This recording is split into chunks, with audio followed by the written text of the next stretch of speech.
తక్కువలో ఎక్కువ పోషకాలు ఇచ్చేది గుడ్డే నెంబర్ 1, ఎంతకంటే లేదని అనుకుంటారు.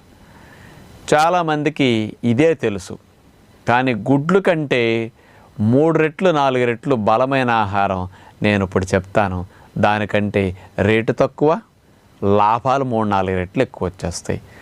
ఆ లాభాన్నిచ్చే గుడ్డు కంటే 3 రెట్లు ఎక్కువ బలాన్నిచ్చే గుగ్గిళ్ళు మీ బిడ్డలకు పెట్టండి, ఇంకా మంచిదన్నమాట. కొంతమంది మీరు చప్పగా పిల్లలకి మొలకలు లాంటివి పెట్టినా తినరు, అసలు ఇష్టపడరు, మీకు ఇష్టం ఉండదు. కాబట్టి ఫ్యామిలీ అంతా ఇక మొలకలు తినకుండా మానేస్తారు.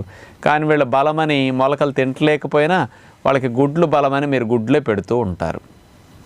అలాంటి వారు పచ్చి మొలకలు తినకపోతే పిల్లలకి మానేసి మళ్ళీ గుడ్లు పెట్టడం కంటే గుడ్లు కంటే 3 రెట్లు బలమైన గుగ్గిళ్ళలాగా చేసి మీరు పెట్టేస్తే మరి ఖర్చు తక్కువలో అంత ఎక్కువ లాభం వస్తుంది అన్నమాట.